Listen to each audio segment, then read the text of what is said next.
Hello, Kelly. Hello, I'm just checking my background.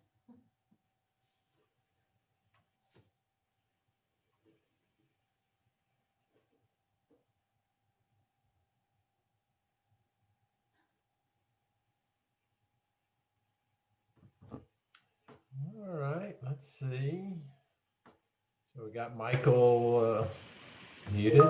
Good. I can see a friendly attendee from Converge One logging in, so that's good. We can see attendees. We know they're showing up. I will I will queue up the deck.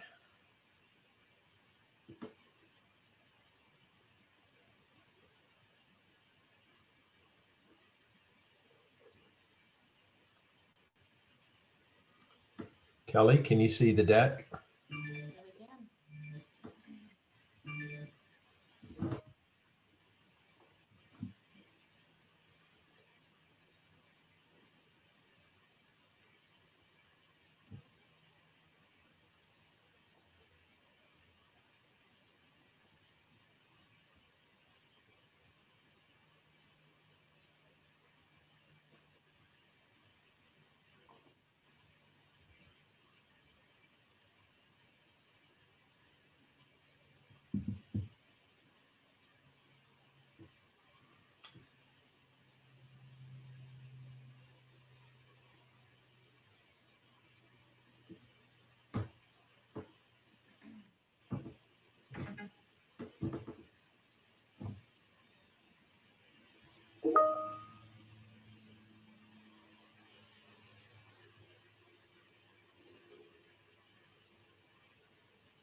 Okay, well, good afternoon across the United States and maybe even the globe.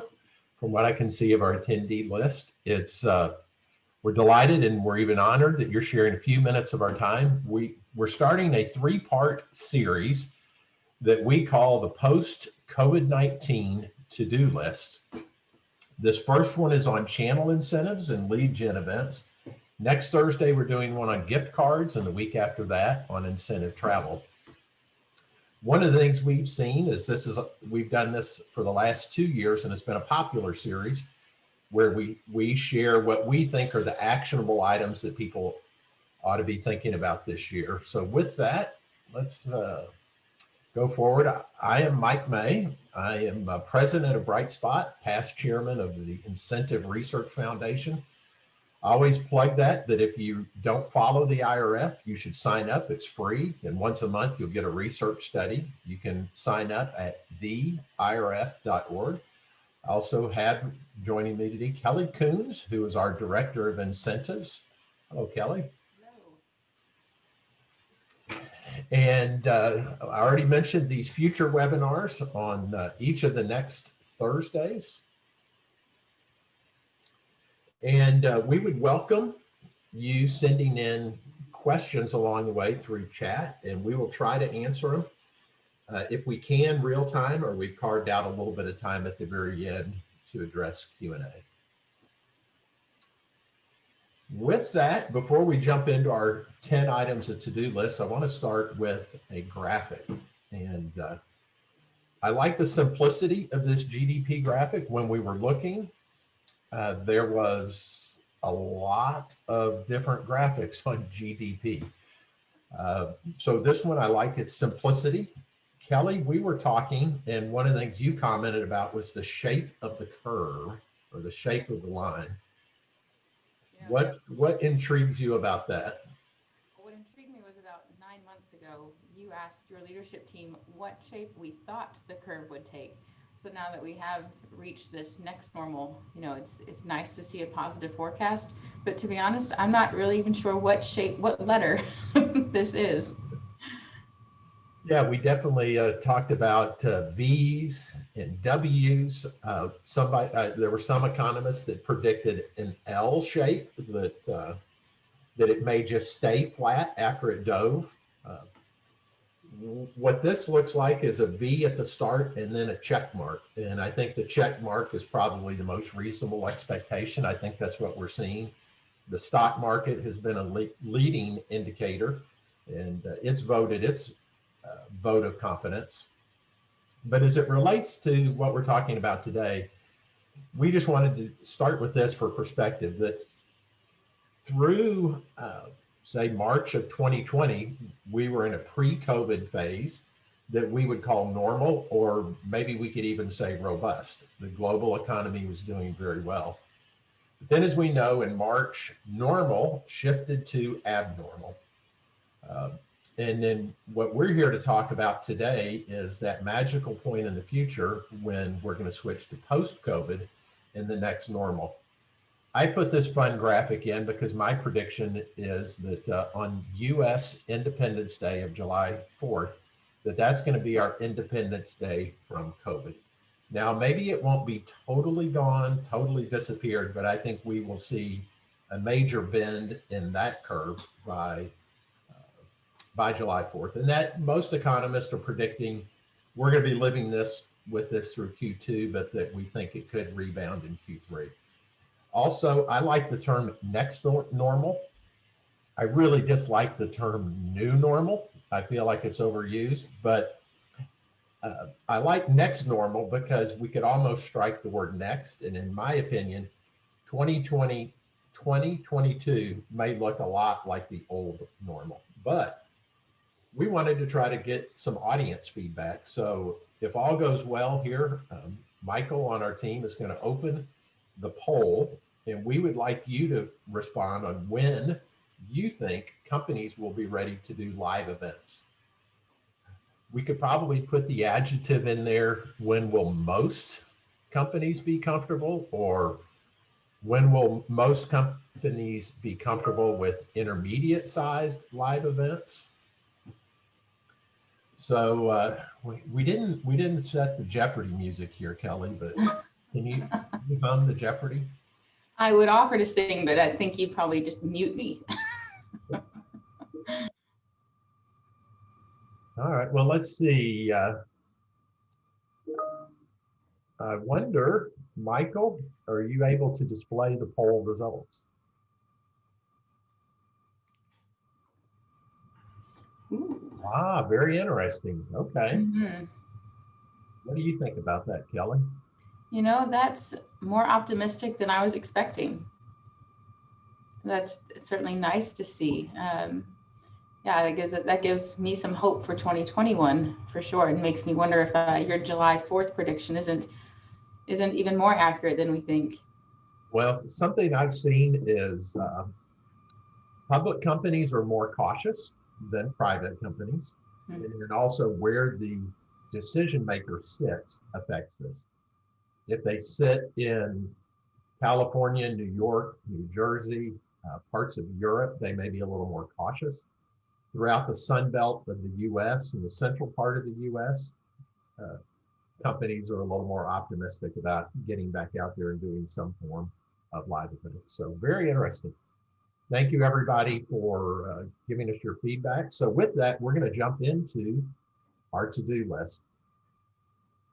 And let's see, first up, our first to-do for channel incentives is just to make a new start. But specifically, what we're thinking there is a recommendation that companies do something either small or large, but that importantly, that they do something to send a symbolic message to the sales force. Think a new offer, a new award, a new contest. It just helps refocus the channel sales reps. It also sends a symbolic message that the sponsoring company believes that people can succeed, believe that there's a demand for the product that they're selling. And we all remember the old Nike commercial called "Just Do It." Well, here I would say the admonition is just do something, and it's just sending that symbolic message to the sales force. Yeah. As we jump into this one, Mike, I always like to say that as a third party, we have a unique seat in this industry because we work with so many clients across so many different verticals, that we do have a front row seat to what they're all doing differently, and sometimes doing wrong. And one of the best things you can do right now in this next normal, as you call it, is just do something, which leads itself into also change it up. I think, what we're seeing coming out of, COVID and its disruption is that the channel is looking for direction. So like you say here, using this beginning of the new year to reset focus, mix it up, give the incentive something fresh, do something promotable to help regain that mind share as we do come out of a disruptive phase. And then consider an overlay. A lot of times partner programs have been running for years, but by doing a small overlay contest to gain attention, regain mind share is a great fit. And Kelly, when you say an overlay, what would that mean? An overlay, Mike, is a type of program that runs in addition to a long-term program. So for instance, maybe a long-term partner incentive has maybe gone a little bit stale, or people are very used to its terms and offers. We like to recommend an overlay to help keep it fresh. We've definitely seen some things where maybe it's a big trip. It could be a trip we've done World Cup soccer, Super Bowl, a Hawaiian vacation. We've seen people do leases on cars. It doesn't have to be that huge. It could be, we're going to give away 5 big screen TVs to the top 5 sellers, or it doesn't have to always be top 5. We also do a lot of random drawings. Number 3 is simplify. This is one of my favorites because when I share it with channel sales execs, they all nod affirmatively. And that is based on an IRF study of what top performing companies do differently with their sales incentives. And one of the studies said that simple rules and simple communications were key success drivers. I think we all relate to that because channels are inherently challenging because that channel sales rep may carry a bag with 10 different products in it. Their quota may be supported by, again, 10 or 20 different products. So it's hard for them to keep up with everything. And they may be in multiple contests, multiple incentive programs. And when the good programs keep the rules simple and they keep the communication simple, that's a key success driver. I know, Kelly, I've seen times where people make the offers a little bit overly complex, the way they go about explaining them. If you do this, if it's this vertical, if you do this first. And if there's too many ifs in there and the explanation's too long, people may not read it at all. Always great advice. Let's see, something that we also like to recommend is a communications calendar. As most organizations know, communication becomes the cobbler shoes, if you will, of a good program.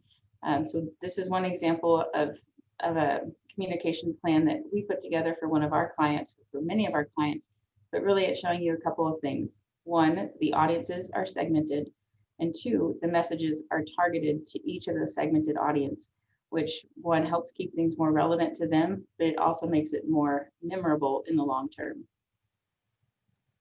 Yeah, good. Kelly, we always debate whether to show this image because I think it's such a busy slide. But if you imagine the columns being audience segments, as you described, and the rows being message, it shows that we're not sending the same message to everybody. And, probably 4 or 5 years ago, that was a messaging point we really talked a lot about, is targeting and segmenting messaging so it's more personalized to the target audience. Mm-hmm.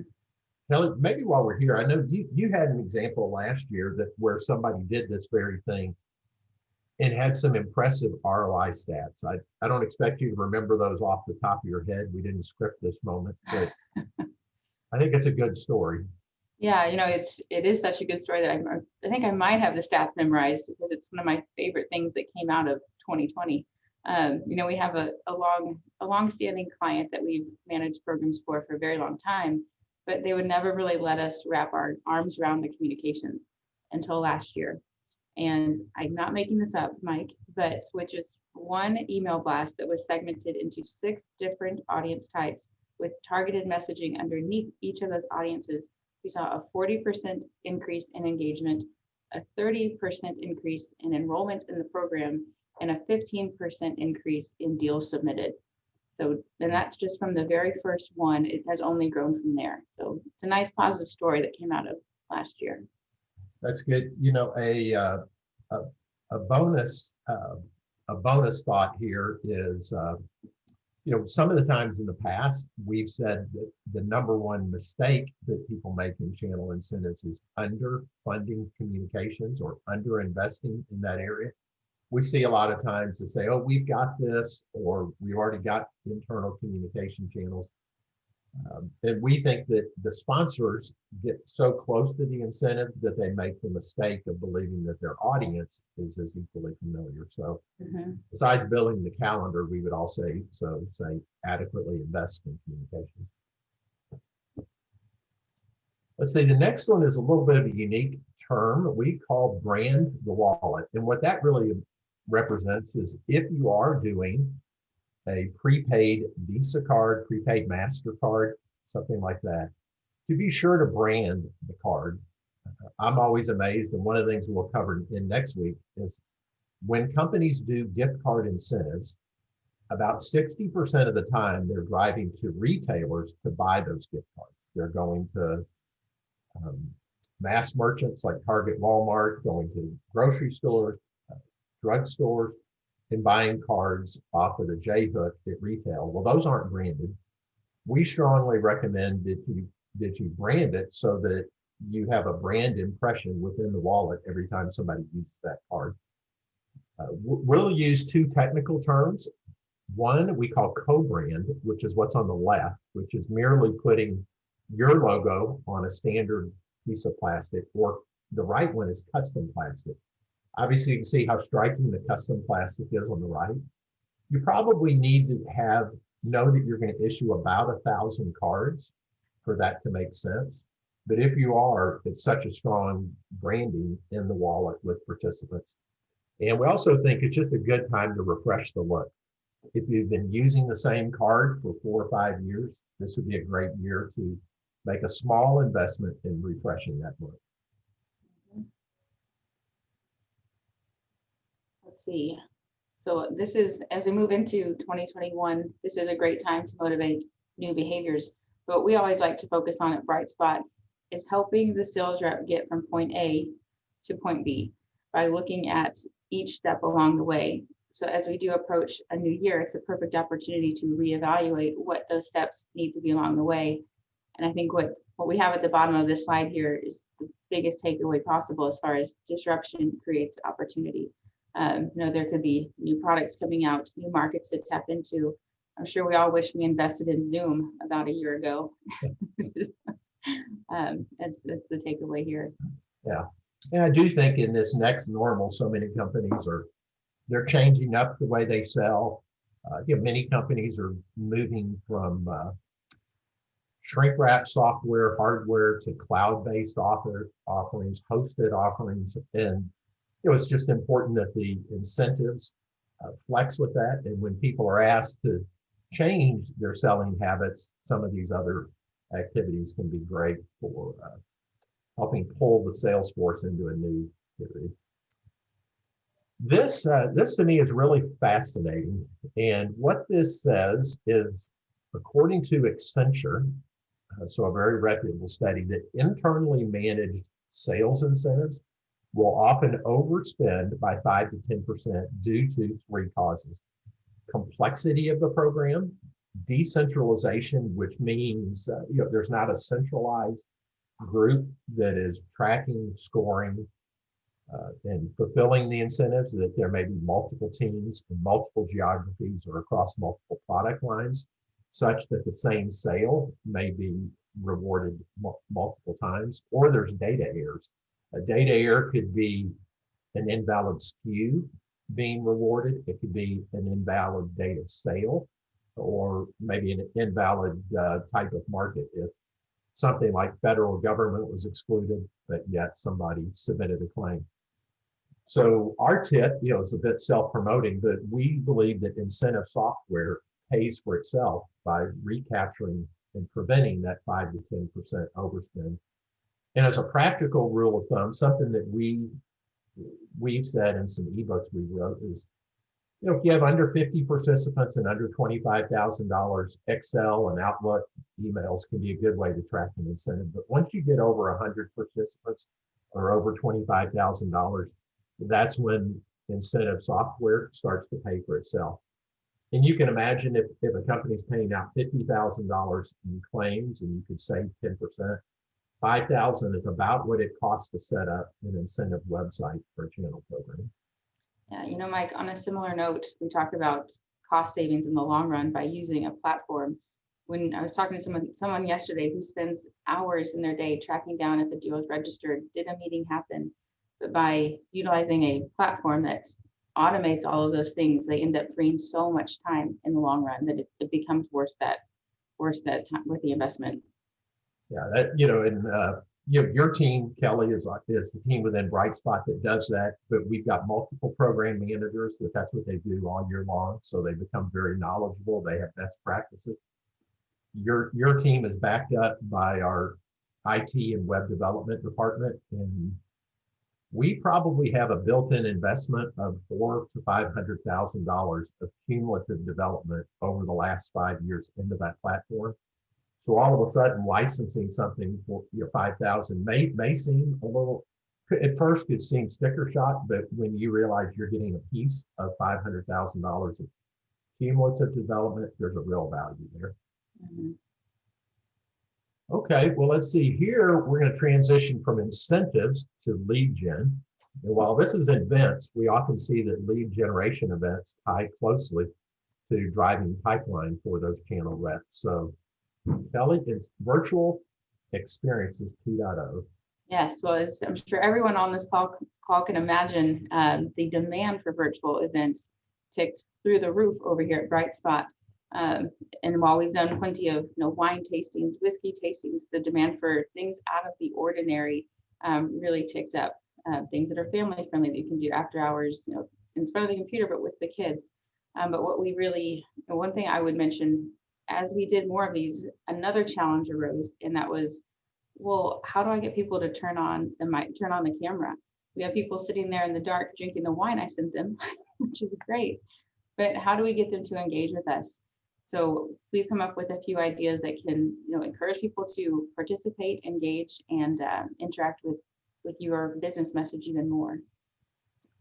Kelly, I was recently on a client with a call with a client, and one of the things that they were really pleased about with these virtual experiences is they were having about a 90% attendance rate, where when we were doing live road shows back in 2019, we probably averaged about a 50% attendance rate of those that registered, because something comes up in the people's day. But on some of these, if it's a wine or whiskey tasting and those products are shipped out in advance, people feel a strong compulsion to actually show up and attend. Mm-hmm. But we have just a couple images here of some new, well, they're not new, they're things we've been doing, but we're challenging ourselves in 2021 how to take it up a notch, since we've all been doing many of these in 2020. So maybe instead of a wine tasting, it's now a tequila tasting, or the virtual class may have a different chef, or We've got somebody in our office that's a real fan of these paint and sip parties, that it's not just wine tasting, but there's a painting class that occurs at the same time. As you said, Kelly, we could do it without the wine and make it family friendly. Mm-hmm. We've done comedy keynote speeches. Later today, somebody's doing a poker tournament online. So a lot of creative things. People often ask, what's the best?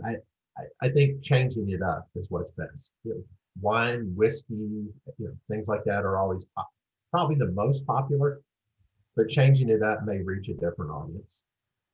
Yeah, Mike, if I could add one thing onto that, I think I'd say it's also knowing your audience.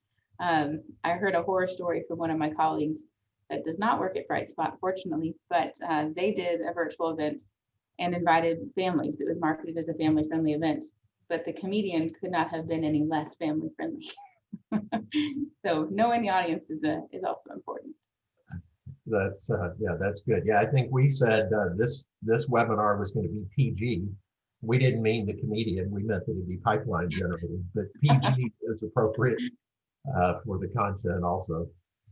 Something else we've been doing is upgrading virtual meetings. So, doing things that are more than Zoom, with partner conferences, sales kickoffs, partner summits, things like that. What we see is the Zoom of the world works really good for an hour or two for 25 people, but all of a sudden, if you have 100 people on the line, upgrading to a virtual meeting platform, which are different than things like Zoom, and adding in production where there's pre-recorded sessions, there's hosted panel sessions, and allowing you to change up the flow, which is important.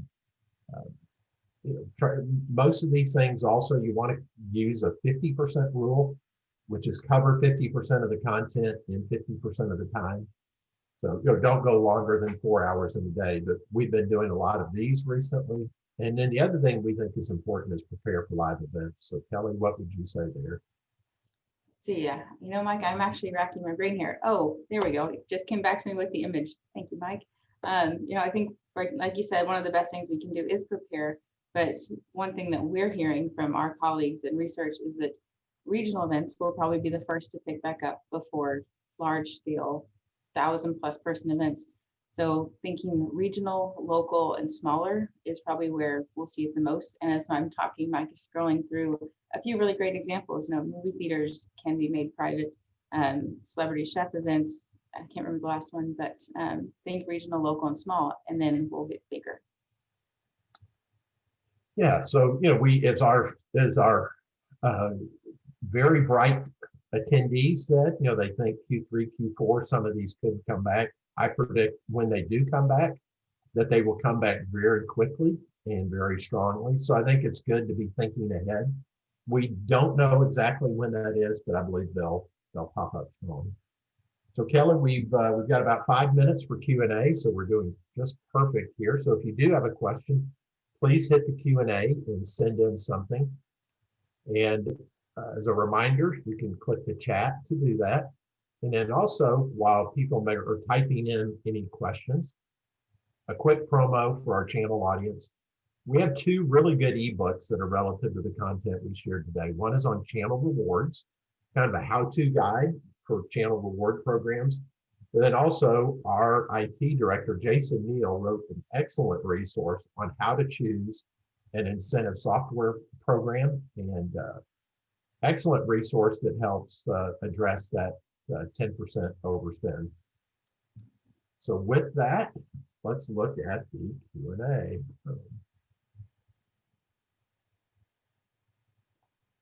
Let's see. Okay, we got a couple different. We got a Q&A. We got also chat. Okay, KK, you and I can both take a stab at this.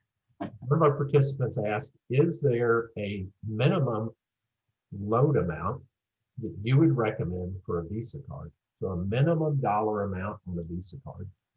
Mike, I really try to avoid answering a question with a question, so I won't. But what we like to evaluate when answering that question is, well, what's the income of the recipients? Because we see these 6-figure sales earners, $5, $10 is not going to get their attention. We're talking more 50, 75.